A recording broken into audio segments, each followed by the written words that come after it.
Good afternoon, and welcome. So good to have you here. Welcome to another installment of our Sustainable Sales Supercharger. This is our program around the reward of action. It's Shondell here from Life Puzzle, and want to welcome you. We believe that sales is the number one life skill, and that there are three important sales that you must make in order to really contain and to retain the results that you really want as far as your sales, whether it be personal sales or whether you might be a founder or a business owner or a sales manager, you have a sales team.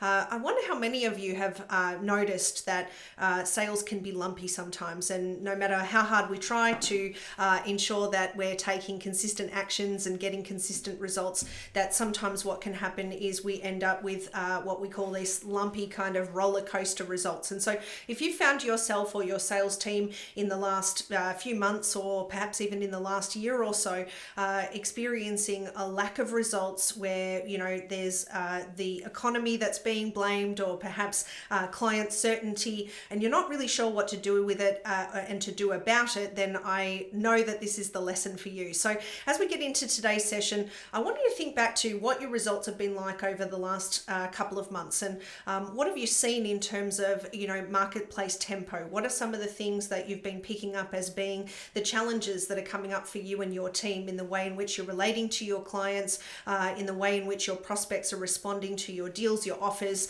and potentially the outreach that you're doing. And so today's lesson is all about making sure that you reward your action and sustainable sales supercharger. So what do we mean by that? Because I think that everybody that's in this community, and certainly if you're watching this video on my page and you'd like access to the workbooks that we're sharing with you today, then please go ahead and click on the button below and you can get access to them. Or if you're watching this live in our NLP Sales Mastery Academy group and you'd like access to the workbooks, just comment live below or replay below, and we'll make sure that we get the workbook out to you and instructions on how to access that. So as we go into today's session, I think that we're definitely seeing a shift in the marketplace. There's lots of people out there that the things that they were doing before in order to produce the results that they want are perhaps not hitting the mark in the same way as they once were. Or maybe you found that you've been out there doing activity, potentially getting disheartened by some of the responses that are coming from your prospects and your clients. And so as I said, if those are some of the things that resonate for you in terms of the results, or it may be even the lack of results that you've been achieving over the last few weeks and months, then this is definitely the session for you. So as we get into the session today, if you're following along with the workbook, one of the things that we see all the time when it comes to sales, particularly in high value, high ticket sales. Some of the people in our community are also doing our strategic sales, where deals might have long form sales cycles, etc. One of the things that we find constantly is that there is this feast and famine approach. And so it almost feels like we're on a roller coaster where, there's heaps of activity happening. And then potentially if you're a business owner who also does the sales in your business, then you're probably finding yourself getting into that feast and famine of sell. And then there's a gap because you're busy delivering what it is that you're doing, particularly if you're a solopreneur, or maybe if you've only got a small team. Some of the other things that we find also is that often when it comes to sales teams and people who are in sales teams that have budgets, they have a couple of really great months where their results might be really supercharged, and then they rest on their laurels, and potentially because they've had a great month. And I remember many years ago I had a sales manager that used to say, you're only as good as your last week's results. And so when we look at this, sometimes the tempo and the way in which people engage can be a little bit off based on the fact that they've had a couple of really great months, they feel like they're doing really well, and suddenly the motivation dies off, or perhaps the foot's not on the accelerator at the same pace. And my question to you today is, what can you do about this?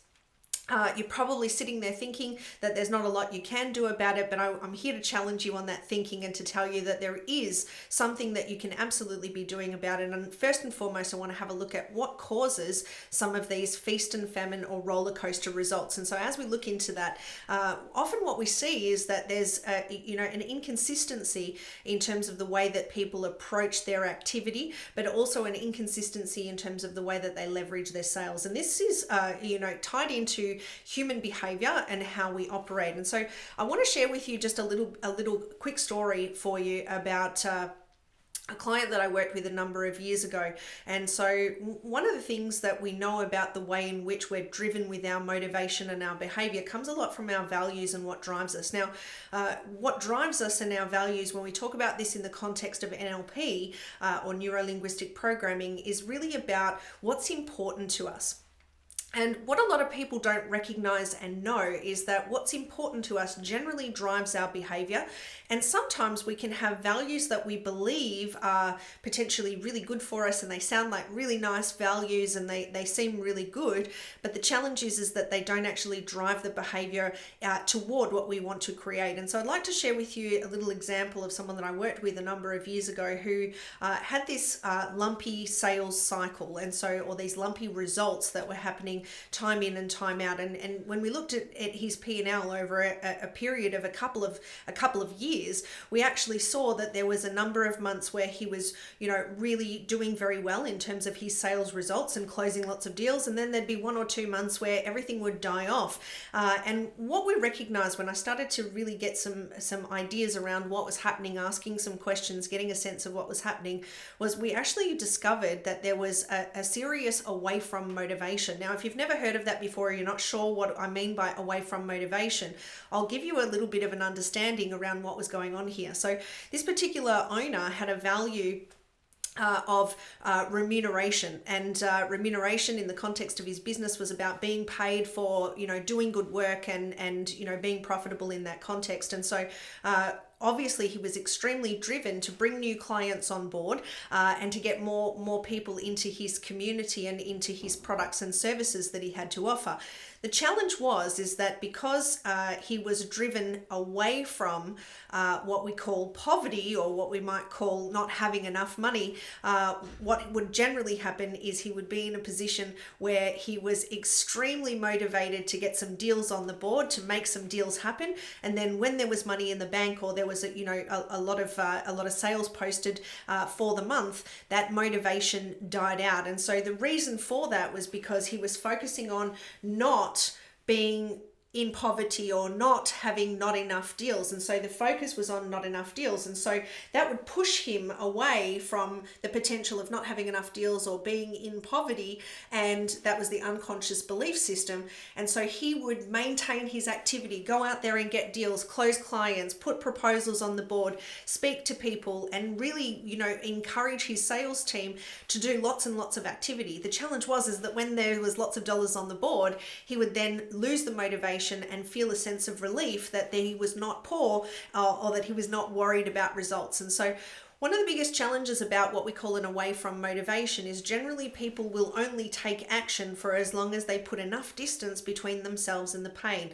And so when we look at these lumpy sales results or these roller coaster results, what we really need to have a look at is, are you and your team, or are you yourself, if you're doing the sales, or if you've got a sales team, are you moving away from the things that you actually don't want to have, or are you moving toward the abundance that you really want to create? And so an example of that, as I just gave you, was that we had a guy who was driven by creating remuneration, which was being paid handsomely for the work that he and his team delivered to their clients. However, when he was thinking about creating remuneration, he wasn't thinking about putting money in the bank for the context of abundance, growth, and scale. He was thinking about putting money in the bank so that he wasn't worried about making payroll that month, or he wasn't worried about not having enough money to pay himself or to pay in his business. And so we really need to look at the motivation behind why we're doing this. Now, one of the most important things about the way we look at this is that when we're actually pitching, when we're going out there to see our clients, a lot of the time we go in there with preconceived notions. And so this is a really important time, particularly in light of the things that are happening in some of the environments and in the economy. And certainly in a couple of previous sessions that I've done, I've mentioned the fact that we've actually had some changes in the context of buyer safety and buyer trust, given the situations that have unfolded with the pandemic over the last couple of years. We're in Australia, and in Australia, we're heading into an election. Certainly, there are lots of other countries where political insights and different things that happen with banks and interest rates and things like that can make a difference to the certainty in which people make decisions. But what I'm here to talk to you about today is not necessarily about what they're thinking, as in what your prospects are thinking. I'm actually talking about how you're projecting onto your clients. And so for some of you that have been following me for a little while, you know that I often talk about Carl Jung, and Carl Jung was the grandfather of behavioral psychology, and he had a thing that he used to say where he said perception is projection. And so to say that in layman's terms, what we say is that generally when I point the finger out there are three fingers pointing right back at me. So if I make a judgment outside of myself, whether it be a positive judgment, a negative judgment, or a neutral judgment, there's generally something within me that actually forces me to actually see those things as part of my projection. And so when we talk about client projections, particularly in economies that may be heading towards bust or a little bit more uncertain, a little bit less certain in the marketplace, often what can happen is sales professionals, business owners, anyone who's doing sales generally will start to project out onto the people that they're working with. And so I want to just share with you a model here around some of the projections that can come up when we've got a lack of certainty in the marketplace, and certainly how that can play a role in terms of the way that you show up with confidence and certainty within your buyers. And so these are what we call preconceived notions. So often we make judgments around the viability of the deal that we might be approaching, and sometimes I see people show up and they will make a judgment within a few minutes that somebody cannot afford something. And so they'll look at their client and they'll say, well, this person is not somebody who can afford our prices. And so therefore, what that does is it actually changes the way in which they interact with the person. And I want you to think back to a time when perhaps maybe you met with somebody who you had a bit of an understanding around what their financial situation was. And I want you to be really honest with yourself. This is the time when we really need to be honest with ourselves and ask yourself the question, did you actually do the same sales presentation that you would have done if you were talking to somebody that you knew was a sure buyer and that had the budget or had the money available in order to invest in the product? And I think if you're really honest with yourself, you'll probably find that the answer is no to that question, because often we make we have preconceived notions around what people can do. And I see it in the industries that I work in all the time, where people come into the sales engagement and they push their own money beliefs onto their prospects and their clients. And so I have one little piece of information. If you take nothing else away from today's session, I want you to remember this. Who made you such an authority that you could decide what people want to spend their money on?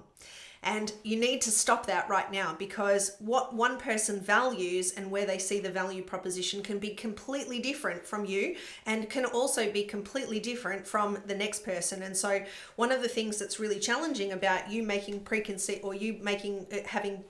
ideas about whether or not somebody can afford your product or service, it's none of your business. Your job is to actually build value. And so what we're looking at here is, are you going and building value consistently in the same way that you would with any client?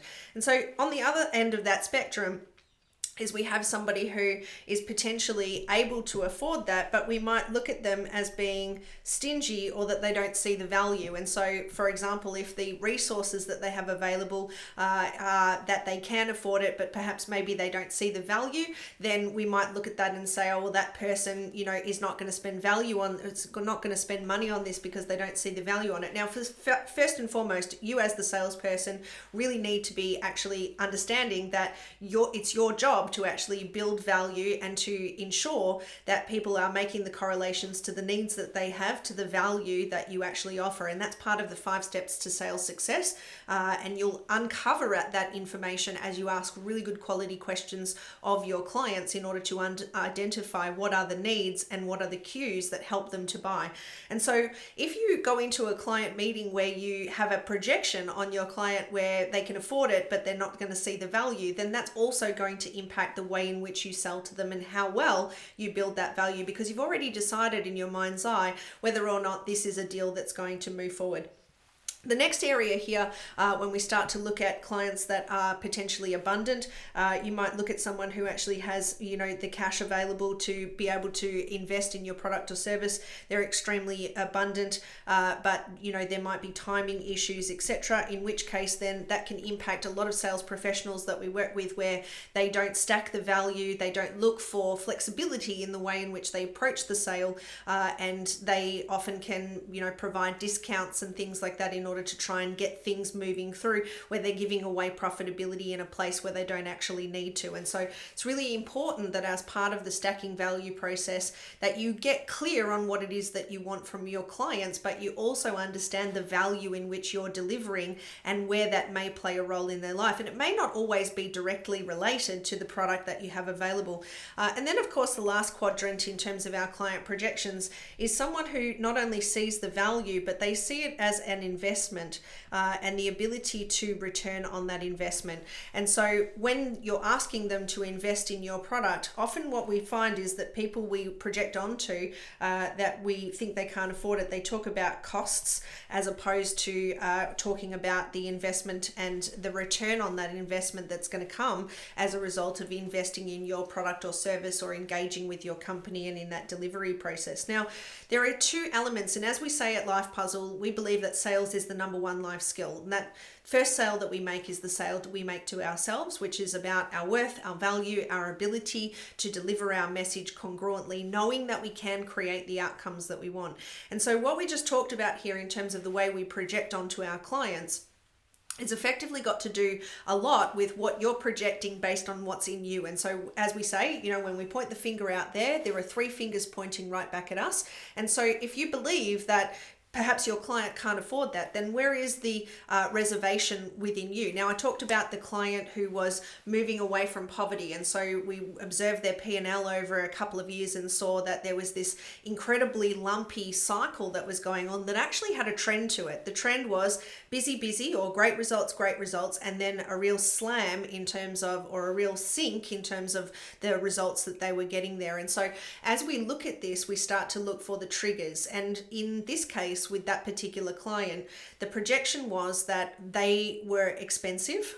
So they had a premium product, and he believed that it was expensive.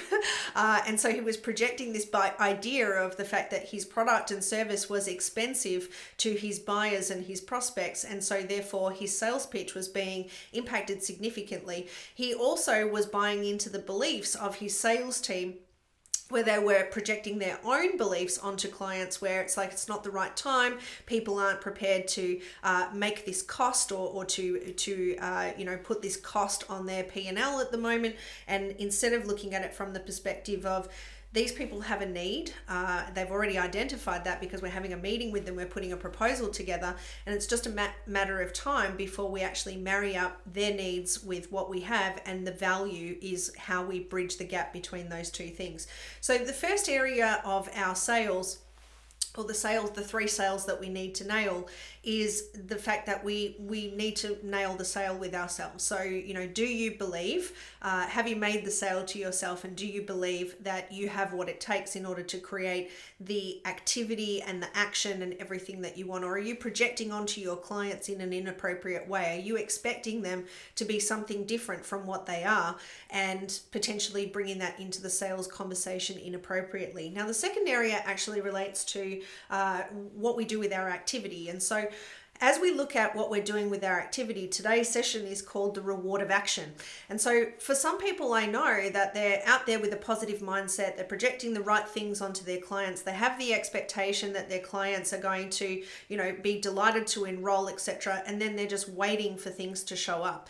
And this ties a lot into motivation. A lot of people talk about, I haven't got the motivation, I'm not sure that I'm going to get a result, and so therefore, why am I working so hard? Or, I got great results last month, so I'm okay now. And this is that concept of resting on the laurels. And I'm particularly talking to our business owners, our founders, our sales managers. This is a danger zone when it comes to your sales team. And so a lot of the time we focus only on the end outcome and our results. And one of the traps of our lumpy sales cycle is that we often will focus on our budgets and our numbers in terms of KPIs. And I was just having a session the other day I was just having a session the other day with a sales manager who was talking about how their team's activity had actually been really lumpy.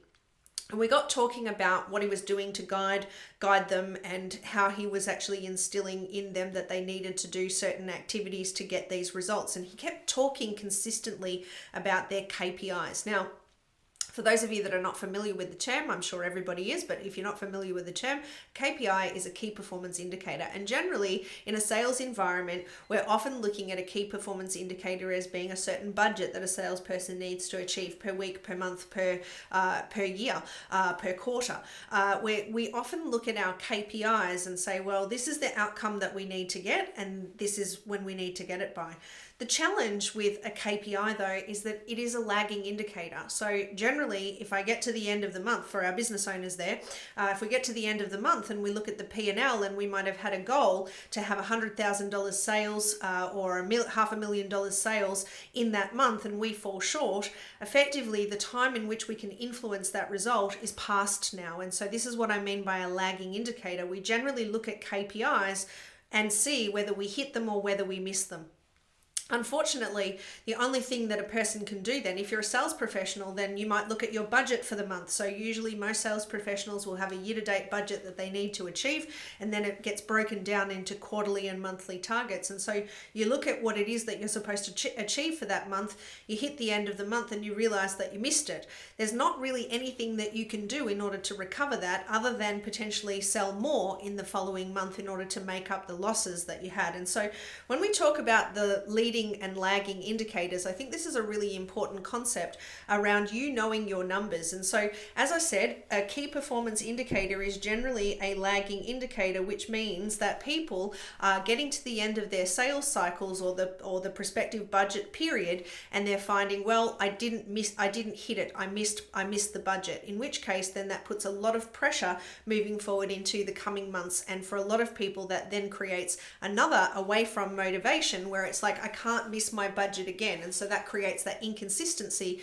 And worse than that, it creates a projection where we actually move into environments with clients and we do desperation selling. And by the way, guys, nonverbal behavior is actually 93% of the conversation. So if you have an energy of urgency and desperation in how you're approaching your sales meetings and your sales calls, then you're going to find self-fulfilling prophecies in the fact that it's not working for you. So I really want to highlight here that as we look at our numbers, don't get me wrong, our key performance indicators are extremely important, because if you know you have a certain budget to meet, and you know that the criteria of that's going to influence your commissions or your profits or any of those sorts of things, it's a very important number to know.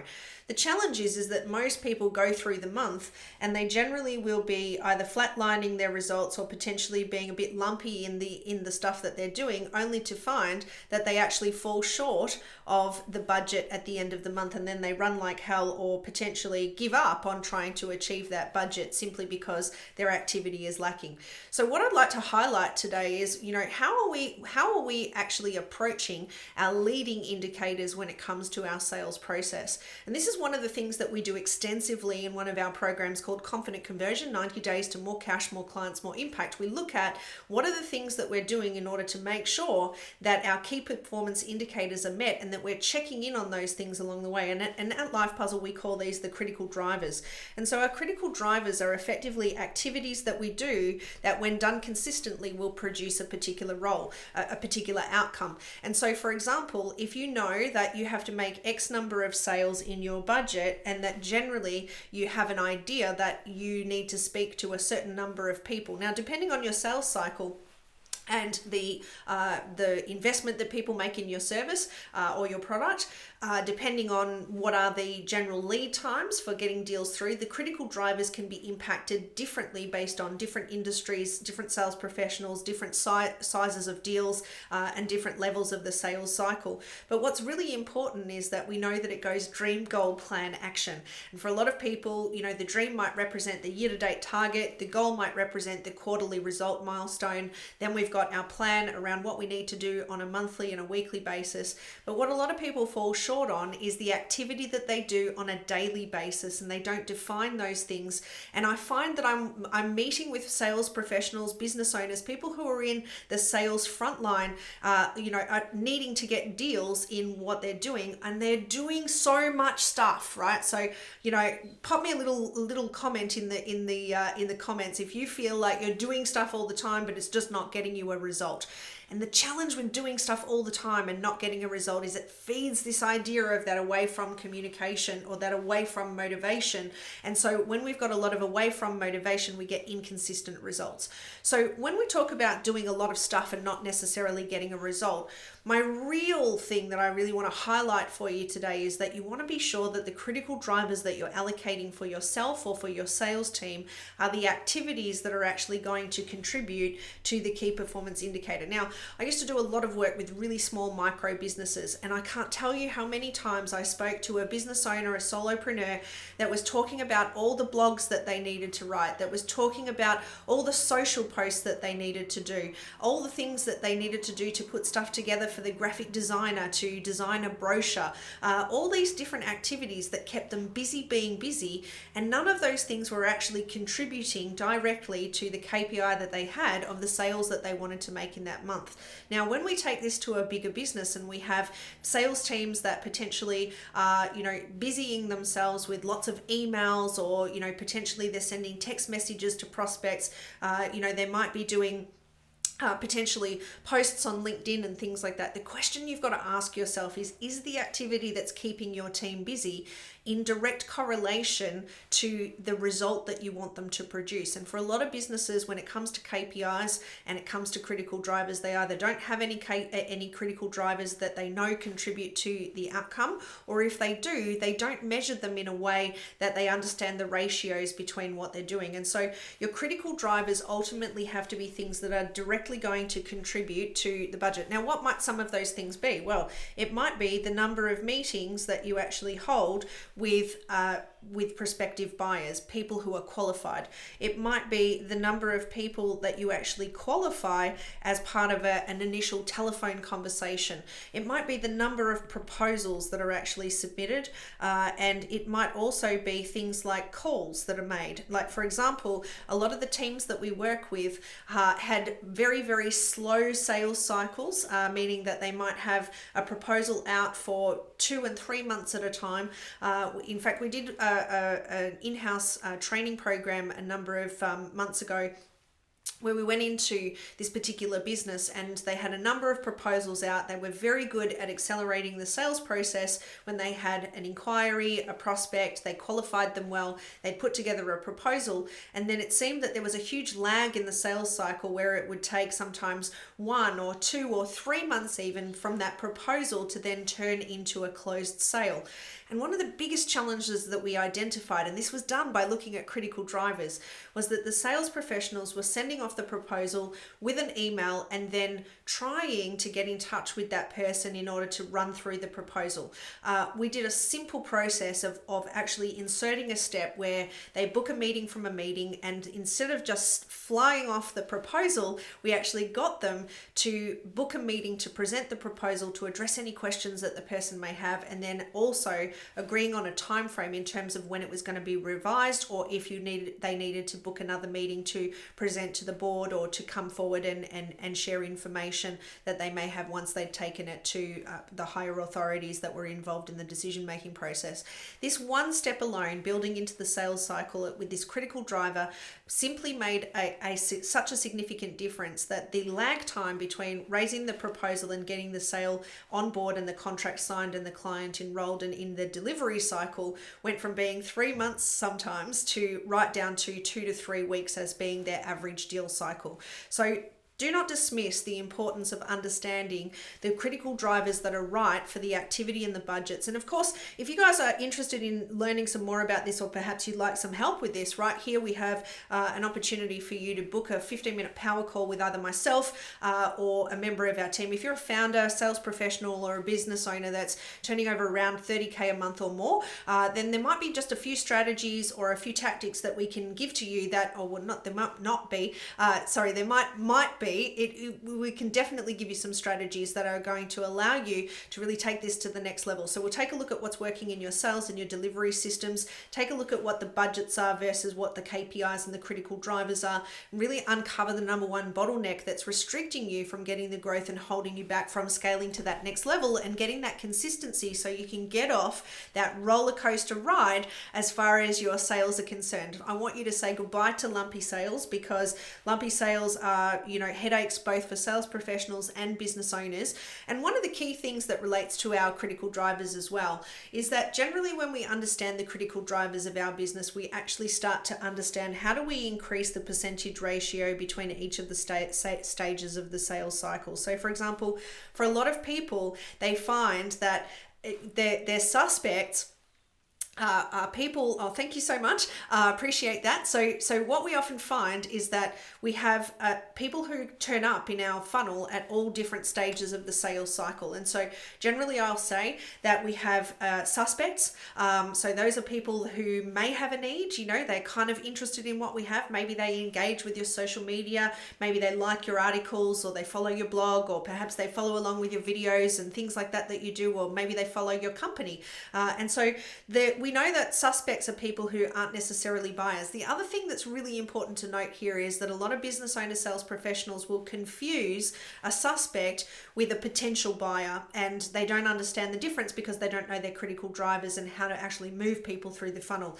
And so you might have a huge volume of people who are in the suspect stage, and then once you start to ask some qualifying questions, or there might be a step that your buyer needs to go through in order to get to the next step, we identify that those people might be prospects. Now, there could be something that you do. This is a really important part of identifying the critical drivers, because there might be something that you ask your prospects to do, an action that they take in order for them to actually opt in and communicate to you that they actually do have a need of some sort, that they are a true prospect, as opposed to somebody who is just kind of scrolling through or interested. So one of the things that I say as a way that we measure the difference between a suspect or a prospect is a person's ability to raise their hand. Did they opt in for a tool that you have? Did they follow along with something that you wrote, or did they take an action of some sort?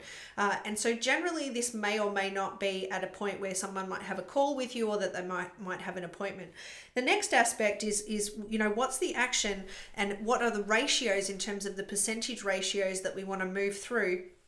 Because if we look at our KPIs actually relate to how many people, how many clients are actually enrolled, and what is the dollar value that they're actually going to achieve or that they're going to add to the business as a result of your sales efforts or your team's sales efforts. And so when we move from this idea of KPIs, we're looking from a lagging indicator to starting to work back and identify what are the critical steps or the critical drivers that actually will allow somebody to move through that funnel to that point. And we can also engineer backwards. If you need X number of clients in any particular month or any particular week, then how many people need to be having their contracts signed? How many people need to be qualified through, a proposal or a meeting? How many people do you need to have conversations with versus how much visibility do you need to get through to the things that you might have? And there's all different avenues and channels by which people actually move people through their funnel. So for example,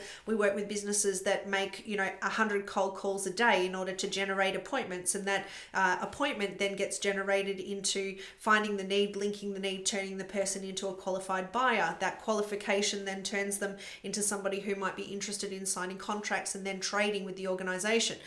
It might very well be that some of your suspect stages have a lot to do with social media posts or advertising that you do, or different opt-in tools, etc. And so there's lots of different ways that you can look at the stages of your funnel. But as I said, this is something that we engage in and we teach extensively as part of our Confident Conversion 90 days to more cash, more clients, more impact. And you get to design for your team not only the stages of the funnel, but also what are the little nuances and the little steps and the critical drivers and all the supporting assets that actually go in the sales suitcase that allow you to take that to the next level. And so if that's of interest to you, we have an intake for our Confident Conversion coming up in late May. There's still 1 or 2 places left. So if you are a founder or business owner and you haven't got this built out for your business, and you have sales sales professionals and you want to get this nailed, then I really encourage you to jump in and book in for a 15-minute power chat with myself or a member of my team so that we can really nail this and get to the next level on this for you and your team. So guys, I trust that that's been useful. I want you to really supercharge your sales. And one of the most important things as we come back to something that I shared at the beginning of this call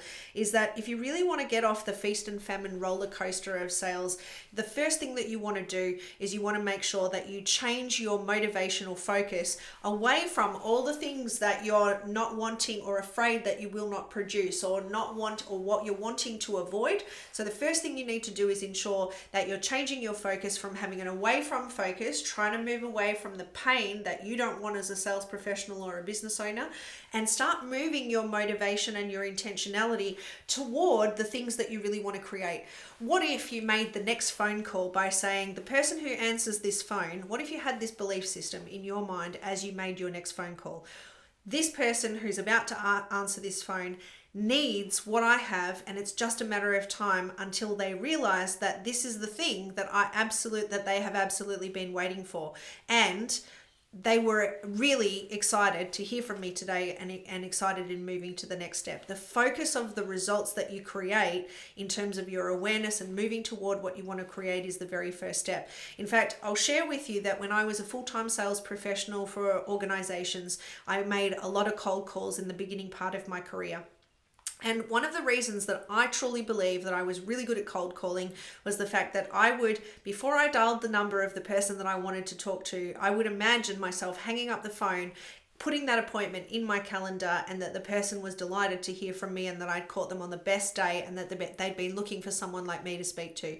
And 9 times out of 10, the person was always happy to hear from me, and there was a situation somehow that they actually were looking for someone like me to connect with. So the power of your intentionality. Remember, the first sale we make is the sale to ourselves. So manage your projections around whether you're moving away from the things that you don't want or whether you're moving toward the things that you do want, and be intentional around the way you do your activity.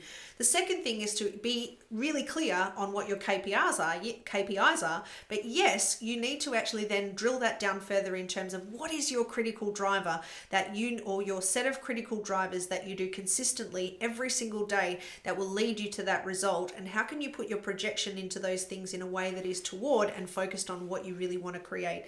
And then of course, the third thing is to be really clear on the ratios between all of those things and make sure that the activity that you're doing is actually contributing to the number of clients that you want enrolled in your system or your service for each month. And if you find that there are other activities that you're doing which really don't contribute to that result, I really want to encourage you to ask yourself the question, is it worth the time and the energy that you're spending on that?